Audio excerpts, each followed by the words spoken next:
conversation on Twitter at VO Israel, Voice of Israel on Facebook, and of course our website voiceofisrael.com. In studio is Hadar Sella, the managing editor of BBC Watch.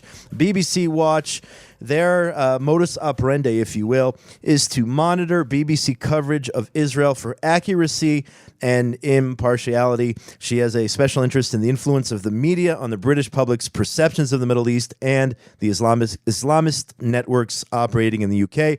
We've had her on the phone. Now we have her here in person, and it's an honor. Hadar Sella, welcome to the Josh Hasten Show, Voice of Israel. Thank you, Josh. Lovely to be here. So, a difficult week here in the Jewish world. Unfortunately, we have too many difficult weeks with terrorism in Europe, terrorism in this part of the world as well. But I want to focus on the media coverage. You focus exclusively, if I understand right, on the BBC, the most prominent, the largest. I mean, prominent, I guess, is a relative term. The largest media network in England, covering world news. Tell us the latest. What's going on in terms of the way the BBC is covering Israel in terms of current events? What's happening now in our world?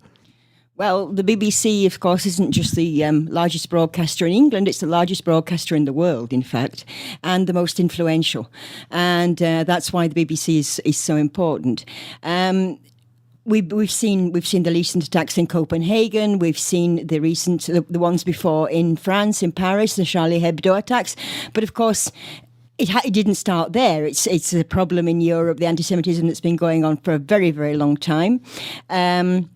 The British organisation, the CST, the Community Security Trust, which takes care of security for British Jews in the UK, recently put out a report and explained that, in fact, this was the worst year on record so far for anti-Semitism.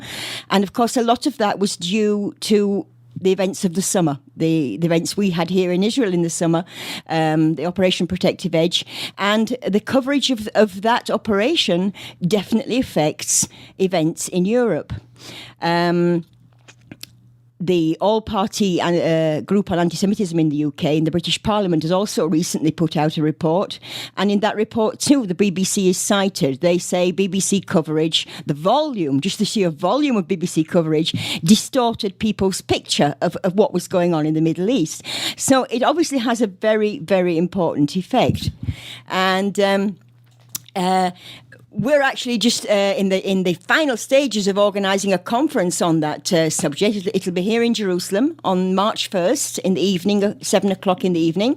And we'll be discussing how UK media coverage affects, how the coverage of UK media outlets of events here in Israel affects anti-Semitism in Britain. We can see a definite link. You can come along and join the conversation with us. It's at the Agron Guest House, and you can find the link to register on our website, which is bbcwatch.org. Watch.org. And I want to talk more about the conference, but ironically, the things that you were saying in terms of the coverage of Israel, the amount of coverage of Israel, gives the possibility that the BBC and, of course, others can skew the coverage based on the sheer volume. And it's ironic to me how in several different instances that I'm thinking of just off the top of my head, you had the woman who was interviewed at the funeral for the Jewish victims there in Paris. At the march. Yeah, how yes. she was put on the spot, and yes. essentially, the way Israel treats the Arabs in this region was to blame for that attack. And then you had it again with a leading rabbi, I believe. I think this was actually Sky. Correct me if I'm wrong. Sky, Sky, yes. Also, essentially accusing or blaming the anti-Semitism on Israel's policies, etc. I want you to comment on that. It's ironic because, on one hand, we are here saying that it's because of that sheer volume and the way things are skewed. That's the real reason that these incidents happen. And the BBC themselves aren't of course not blaming themselves, not looking in the mirror. They're blaming Israel for those incidents. I want you to comment on that, please. I monitored very closely the entire coverage put out by the BBC during July and August this year, during the time of the Operation Protective Edge. viewers of BBC television actually saw nearly 3 times more filmed coverage from the Gaza Strip than they did from Israel. The last 2 weeks of the war, it was as if nothing had happened in Israel at all. There was very little coverage of the missile attacks here. There was very little coverage of what happened here. It was very one-sided coverage. You would think there was only something going on in Gaza. And since then, they're calling it the Gaza War. It's not the war that took place in Israel and Gaza. It's the Gaza War. You wouldn't know anything had happened in this country at all. So that obviously affects the way people see things. The event in Paris, where, just to recap for listeners, a BBC reporter was interviewing a lady who'd come to the march to show solidarity after the attacks on Charlie Hebdo and on the Hyper supermarket.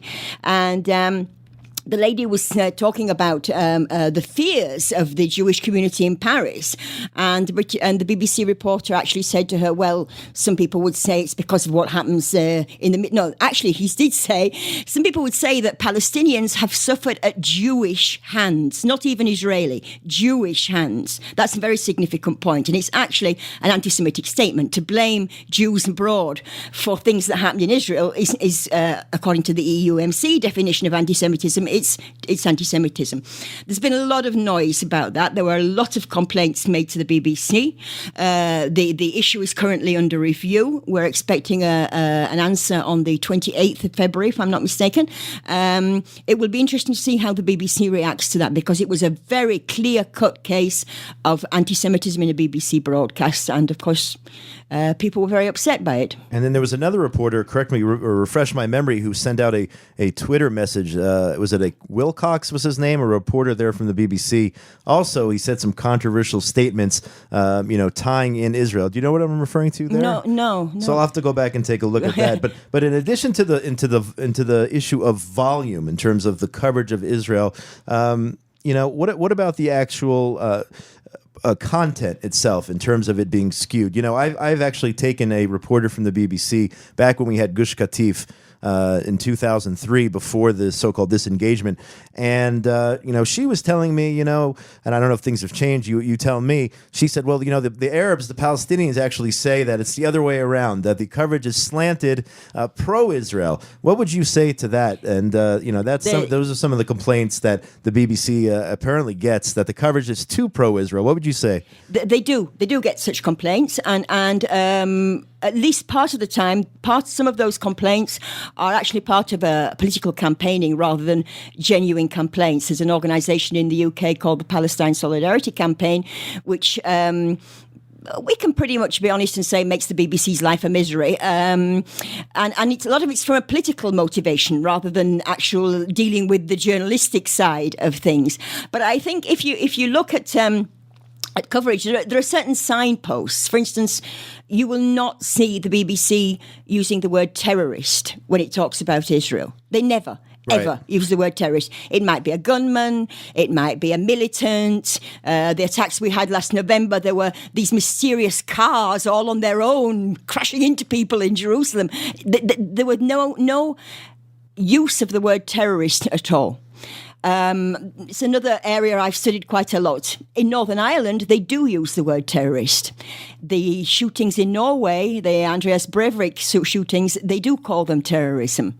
Attacks against, there was an attack in Mali, I think, against some oil people a few years ago. That was terrorism. So there are places where there is terrorism, and there are places where there aren't. And of course, that's politically motivated. It depends on your politics, what you choose to call terrorism and what you don't. So tell me, what you do in BBC Watch in terms of encouraging people to take action?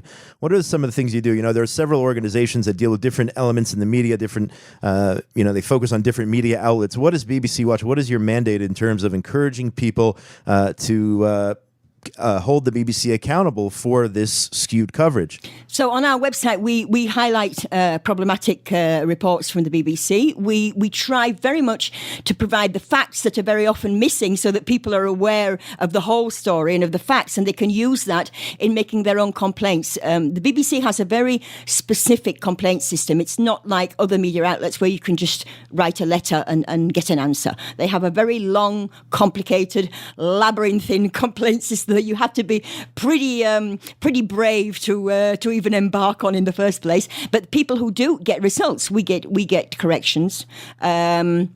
Things are changed, not always with credit, but they change sometimes. And the idea is to empower the general public, to provide them with the information they need, so they can make their own complaints and make a difference. Our time is short. We only have about another minute or so. Again, tell us about the March 1st event.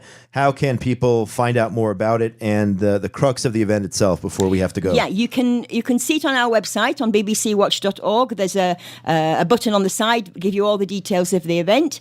Our keynote speaker is Professor Robert Wistrich from the Hebrew University, the head of the Vidal Sassoon Center for the Study of Anti-Semitism.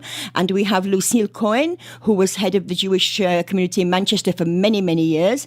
Myself and my colleague Adam Levick, who is launching a new website called UK Media Watch. I do the BBC, he'll be doing the rest.